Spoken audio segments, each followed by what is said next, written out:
सूचना केवल हमारे विचार हैं, वित्तीय सलाह नहीं। निर्णय लेने से पहले खुद शोध करें। किसी भी लाभ या हानि के लिए हम उत्तरदायी नहीं हैं।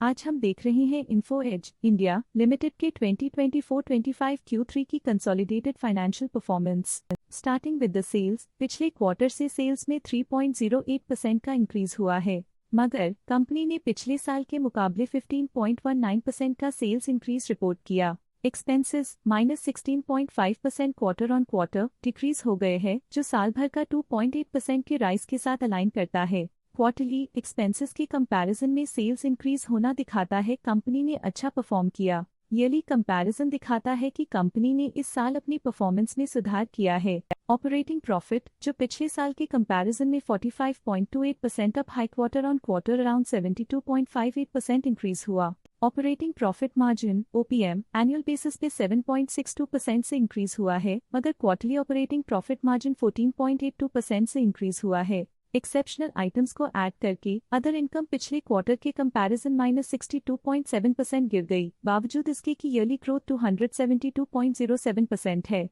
इंटरेस्ट एक्सपेंसेस पिछले क्वार्टर से 2.5% अप हुआ, लेकिन ईयर ओवर ईयर इंक्रीज 30.36% है। डिप्रिशिएशन कॉस्ट्स में 11.35% का क्लाइम देखने को मिला और ईयरली बेसिस पे 15.92% का इंक्रीज देखने को मिला। प्रॉफिट बिफोर टैक्स एनुअली 94.87% बढ़ा, लेकिन प्रीसीडिंग क्वार्टर से -25.79% डिक्रीज हुआ। इस साल कंपनी ने 33.79% टैक्स पे किया और क्वार्टरली कंपनी ने 21.94% टैक्स पे किया। नेट प्रॉफिट ने ईयर ऑन ईयर 141.46% का इंक्रीज दिखाया, लेकिन लास्ट क्वार्टर से 240.4% का इंक्रीज हुआ है। इस क्वार्टर में कंपनी का परफॉर्मेंस काफी अच्छा रहा। वहीं अगर एनुअल एनालिसिस की बात करें तो इस साल कंपनी का परफॉर्मेंस काफी अच्छा था। अर्निंग्स पर शेयर EPS में साल भर में 6.99 का इंक्रीज देखा गया। साथ ही EPS ने क्वार्टरली पिछले क्वार्टर के मुकाबले काफी ज्यादा ग्रोथ देखी, जो कंपनी की शानदार परफॉर्मेंस को दिखाता है। इस क्वार्टर में कंपनी का EPS काफी अच्छा रहा।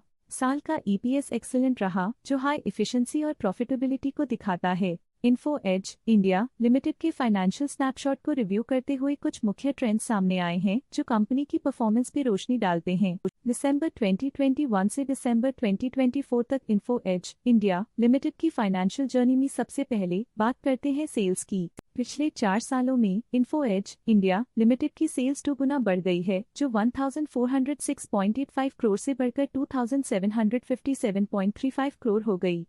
ये ग्रोथ दिखती है कि कंपनी की परफॉर्मेंस पिछले 4 सालों में काफी अच्छी रही। अब बात करते हैं एक्सपेंसेस की। एक्सपेंसेस पिछले 4 सालों में 1040.6 करोड़ से बढ़कर 1825.55 करोड़ हो गए हैं। यहाँ सेल्स बढ़ रही हैं और एक्सपेंसेस भी बढ़ रहे हैं। बढ़ती सेल्स और एक्सपेंसेस ग्रोथ और इन्वेस्टमेंट को इंडिकेट करते हैं, पर सस्टेन प्रॉफिटेबिलिटी के लिए केयरफुल मैनेजमेंट जरूरी है। दिसंबर 2022 में ऑपरेटिंग प्रॉफिट 502.22 करोड़ था, जो दिसंबर 2024 में 931.8 करोड़ तक बढ़ गया।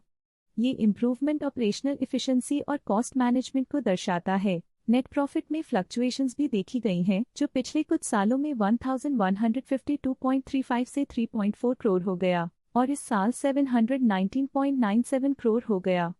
ये कंपनी के एक्सीलेंट परफॉर्मेंस को इंडिकेट करता है। कुछ पीरियड्स में EPS में भी फ्लक्चुएशन देखी गई है, जो कभी 43.06 के आसपास रहा और कभी थोड़ा इम्प्रूव या डिक्लाइन हुआ। ये इंडिकेट करता है कि कंपनी को अपनी अर्निंग्स को स्टेबल रखने के लिए कंसिस्टेंट एफर्ट्स की जरूरत है। ये negative performance Info Edge India Limited के लिए एक वेकअप कॉल है, जो कंपनी को अपनी स्ट्रेटेजिक प्लानिंग और फाइनेंशियल मैनेजमेंट को सुधरने की जरूरत को हाईलाइट करती है, ताकि वो अपने लॉसेस को कंट्रोल कर सके और फ्यूचर में स्टेबिलिटी और ग्रोथ को टारगेट कर सके। चलिए अब बात करते हैं शेयर होल्डिंग पैटर्न की। इन्फो एज इंडिया की शेयर होल्डिंग रिपोर्ट्स कुछ इस प्रकार की हैं, जो दिसंबर 2024 के 31 तक चलता है। ये रिपोर्ट कंपनी के शेयर्स की डिटेल्ड जानकारी देता है, जिसमें promoters, promoter groups, foreign investors, public investors और सरकारी एंटिटीज शामिल हैं। प्रमोटर्स शेयर होल्डिंग 2024 के सितंबर में 37.68% से 2024 के दिसंबर में 37.63% तक डिक्रीज हो गया। ये डिक्रीज दिखाता है कि इस टाइम पीरियड में कंपनी पे प्रमोटर्स का कंट्रोल कमजोर हुआ है। पब्लिक द्वारा हेल्ड शेयर्स का परसेंटेज 10.27% से इंक्रीज होकर 2024 के दिसंबर में 10.34% तक का इंक्रीज से देखा गया। ये चेंजेस डेट है कि पब्लिक की इन्वेस्टमेंट कंपनी में क्वार्टर टू क्वार्टर इंक्रीज हुई है। डोमेस्टिक इंस्टीट्यूशनल इन्वेस्टर के शेयर होल्डिंग में थोड़ा डिक्रीज आया 2024 के सितंबर से 2024 के दिसंबर में, जो दिखाता है कि डोमेस्टिक इंस्टीट्यूशंस ने अपने स्टेक को -0.32 से डिक्रीज किया है। FII फॉरेन इंस्टीट्यूशनल इन्वेस्टर्स ने अपना शेयर होल्डिंग सितंबर 2024 में 32.27% से दिसंबर 2024 में 32.63% तक इंक्रीज किया। ये बताता है कि फॉरेन इंस्टीट्यूशंस ने कंपनी में अपना इंटरेस्ट 0.36% तक इंक्रीज किया है। ये था कंपनी का करंट शेयर होल्डिंग पैटर्न। आइए नजर डालते हैं कुछ प्रमुख प्रमोटर ट्रांजैक्शंस पर जो मार्केट के डायनामिक्स को रीशेप कर रही हैं। 2 जनवरी 2025 को अरिंदम कुमार भट्टाचार्य ने 18 शेयर्स खरीदे 8674.83 रुपीस पर यूनिट के हिसाब से, जिसका टोटल था 1.6 लाख। 27 दिसंबर 2024 को संजीव पीकचंदौनी ने 40,000 शेयर्स एग्जिट कर लिए 8668.63 रुपीस पर यूनिट के हिसाब से, जिसका टोटल था 34.7 करोड़। 26 दिसंबर 2024 को चिंतन अरविंद ठक्कर ने 28,000 शेयर्स एग्जिट कर लिए 8,593.85 रुपीस पर यूनिट के हिसाब से, जिसका टोटल था 24.1 करोड़। 26 दिसंबर 2024 को संजीव पीकचंदौनी ने 24,000 शेयर्स बेचे 8,680.93 रुपीस पर यूनिट के हिसाब से, जिसका टोटल था 20.8 करोड़। 26 दिसंबर 2024 को संजीव पीकचंदौनी ने 6,700 शेयर्स पोर्टफोलियो से हटा दिए 8,683.66 रुपीस पर यूनिट के हिसाब से, जिसका टोटल था 5.8 करोड़। 5 दिसंबर 2024 को आशीष गुप्ता ने 5,000 शेयर्स बेचे 8,440 रुपीस पर यूनिट के हिसाब से, जिसका टोटल था 4.2 करोड़। 3 दिसंबर 2024 को आशीष गुप्ता ने 5,000 शेयर्स बेचे 8,414.97 रुपीस पर यूनिट के हिसाब से, जिसका टोटल था 4.2 करोड़। इस क्वार्टर के प्रमोटर डील्स के विश्लेषण को समाप्त करते हुए हम उम्मीद करते हैं कि आपको ये जानकारियां नई इंसाइट्स प्रदान करती होंगी। अब नजर डालते हैं इन्फो एज इंडिया के स्टॉक रिकमेंडेशन पे। लॉटस स्टॉक का करंट प्राइस 8,271.7 रुपीस चल रहा है।